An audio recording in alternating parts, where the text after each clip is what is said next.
coming up from kids ministry to being parents ourselves and learning what can we do to impact our kids today, despite COVID, despite the crazy world we live in. We have that conversation with Children's Director Darcy Nardi and talk about what's the best pizza place in Idaho. This is the True Hope Weekly.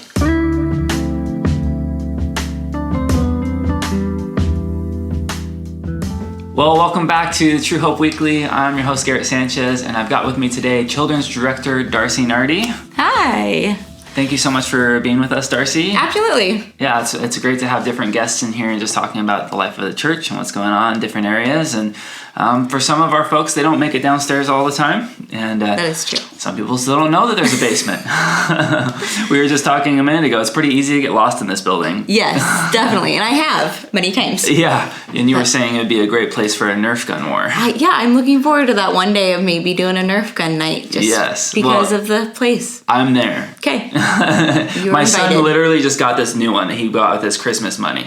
And I'm like, this is dangerous. Like, it goes fast. Hey, by all means. Yeah. It would be a great opportunity for him to bring it to have a little fun. Yeah. So. Well, it'd be fun for staff and kids. And parents. Parents can come. That's right. And you and your family have been in Boise for how long? About a year and a half now. Any favorite pizza places that you found? Ooh. Our regular go-to is just like Idaho pizza because, well, one, it's really close to our place, but also it's good, so why not? But for like fancy pizza, right off, I guess it's like 35th Street in Garden City, maybe it's 36, I'm not quite sure, but Cafe, Luciana's, yes. Okay. We've been down there. That place is great. Right across from the bridge. It's so yummy. Yeah. So that is our fun, fancy, let's go out and sit by the river and have some fun. That's why I'm all about the atmosphere. Yep. You know, it goes hand in hand with the food. Yes. You can't. We love the river, so. Yeah. Pizza on the river? Yes, please. Yeah, absolutely. Well, it's raining out right now as we're filming this. Yes. I'm not a huge fan of winter. Yes. But I'm learning to be okay with it. Yes. So. And probably has somewhat to do with where you've come from. But yes, I'm not used to seasons. So seasons are still new to me. And I will take spring and summer over winter and fall any day. Yeah. Any day. So... snow is not my friend, and rain is just gross. I don't like it. I love it. I'm from Oregon. You're from California. Yeah. So I love the rain. I'm like, this takes me back to my childhood, but that's just me. So let's talk a little bit about kids ministry. Okay. Obviously, right now as a church, we're going through this Rooted experience, but I know it sounds like for you guys as a children's ministry, you've been kind of going back to some things that, we're trying to be in place before COVID hit and then everything kind of went crazy. So talk to me a little bit about that. Yeah, so I really did pray about what to do during Rooted, and I really felt God just bringing it back to true and the true philosophy of family ministry and having the kids really take ownership of their relationship with God, but also really to understand the big God story. Like, it's just not individual stories in the Bible. It's one big story. It's God's redemption story. So I really wanted to get back to that. They've been off of it for so long. We did the God Is series with Pastor Bruce. We did it downstairs, and that was great. But I really felt new year needed to get back into doing True. And I feel like the kids have really, we've been doing it for like 3 weeks now, and the kids have really taken it to heart. So which is great. I get some great feedback from parents as what they bring home and what they talk about at home. So I'm really excited about our decision just to continue with True and to see how God can use that. And also just kind of how to start reintroducing everything that kind of was set into place prior to COVID. Mm-hmm. So, and to hopefully move forward to post-COVID. So we're definitely looking forward to that. But right now we're seeing what God can do through True. We're in the New Testament right now. And so Jesus is just calling his disciples. So we're excited. And last week we got to tell the kids they get to be a part of God's plan, and they get to be a disciple and make disciples. So the kids totally I really feel owned it. I feel like there's a couple of the older boys really took to heart, like, who could I be praying for? Who could I share the good news with? And they were able to come up with names, and really, God was really putting people on their hearts. So that's exciting to see. Yeah, totally. I have 3 kids down there. Yeah. And it's awesome always to see, hear about what they're doing, and they've been getting excited about it and bringing their stuff home. And a couple of our kids had some really powerful, people they want to be praying for, and praying that God would bring into His kingdom. And then one of our daughters put mom and dad. We're kind of, we get those too. Yeah. I'm like, Maybe not quite understand, but at least they're thinking. So yeah, no, absolutely. They're putting something down. It's the way to think about it. And in fact, we heard a really cool story of one of the kids in the ministry, and kind of took it to school the next day. They took it to school on Monday and was able to share it with their class, and really told them what God was telling them. So that's what it's all about. It's all about kids understanding that they get to be a part of God's story. It isn't just mom and dad's thing, it's their thing. And they get to really take ownership of it, and they get to really experience God in their world, and for who God created them to be. And so it's great that they want to go and share it with their friends, share it with their online class or their Zoom party. They have that desire that they want to continue to do it, and they want to see God in their lives. So it's really exciting when I get to hear stories like that and feedback from parents. So now, not all students are involved in the downstairs on Sunday morning in person, but you're also doing things for those who aren't involved. We are. So we are downstairs in the basement, but we also have a Zoom small group online that meets at 10:30. The link is in the email that we send out, and then Caitlin and Damon Brown lead that group, and they are awesome. And they've really kind of taken ownership of it. There's a core group that meets every Sunday with them.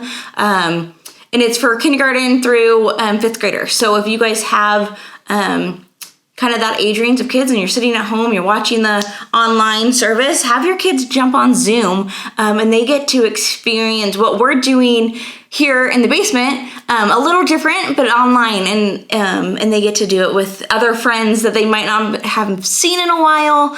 So it's a really good time for kids just to get to have a little bit of God's word on their level. Yeah. How long have you been working with kids and kids type of ministries? In kids in general, I guess totally in ministry, at least maybe I'm going on 11 years. Oh, wow. Yeah. So I think it's 11, if I do math right, like full-time vocational ministry. And then obviously there was a couple years where I wasn't in ministry, so that's not included in that 11. Right. But yeah, so it's been great. I've kind of seen it. Yeah. Seen kind of what God can do, and I'm looking forward to continuing, because I feel like there's something always new, and something's always changing, and God's always doing stuff. So it's kids exciting. Are probably pretty much the same though, California to Idaho. California to Idaho, kids are the same. Kids are kids, and they're great, and they say the funniest things as you talk to them, but they also have the sweetest and sincere hearts. Yeah. And they really get that raw, unadulterated, unfiltered. Heart. You get them for them, and it's awesome. Yeah. But yeah, it is fun. And now you have a kid of your own. I do. So 11 years in kids ministry, but your son is how old? He is almost 2. He's 20 months. Almost 2. So what's the difference between working with kids in ministry versus having your little one at home? Before it was, like prep and send them away. It's great. Get to hang out with them for a little while.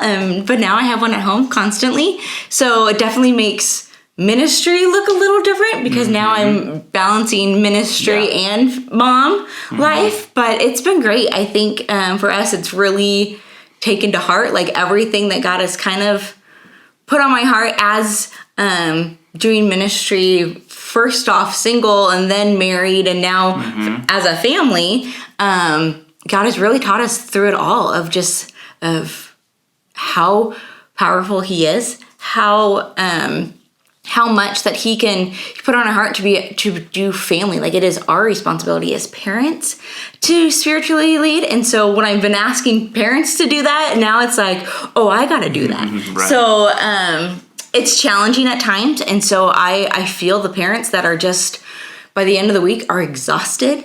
I get that. My kid doesn't sleep, so I get exhausted. So I'm in their boat now. And so it's a little bit different. But nonetheless, like, I want to be able to be that example. I want to do what I'm trying to gather all the other parents to do, is to spiritually parent their kids. And I don't think I'm excluded from that because I do it, but I don't think I'm excluded because I have a 1.5-year-old.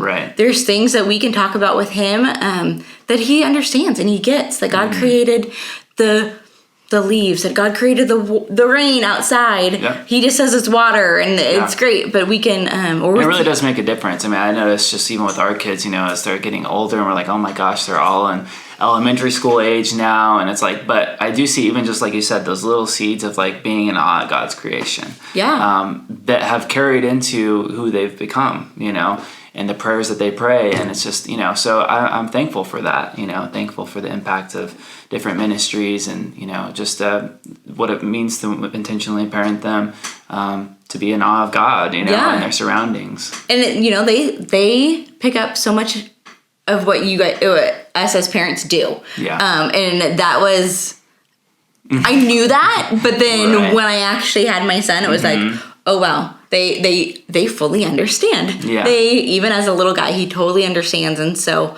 being that, even in just actions and words and conversations, whether it's with friends or with my husband or with my parents, on the phone or FaceTime, it's he's picking up on all the things. So how can we show Christ to him even in just the everyday? Yeah. And I think that's the big thing that I tell parents that I'm learning as a parent, that God is not something on Sunday mornings. It is something every day. It's a way of life, and we need to continually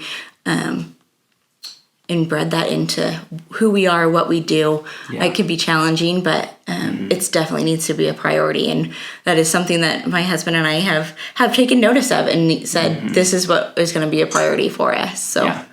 Yeah, absolutely. Well, if there's one kind of final call to action that you would, just for our audience, what's the next step for maybe them? Or I would really just say, we would love to have you guys back at church. And if you're not at church and you're not comfortable yet, join online. Our small group online is awesome. So we would love to just see more and more families get engaged one way or the other. So we're hoping that post-COVID stuff can happen sooner than later.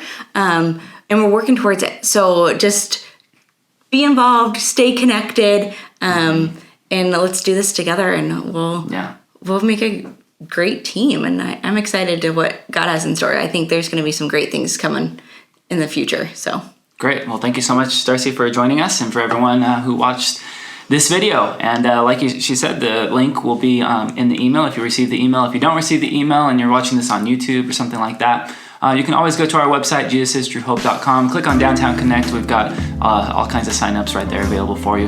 Thank you guys so much, and we'll see you next time.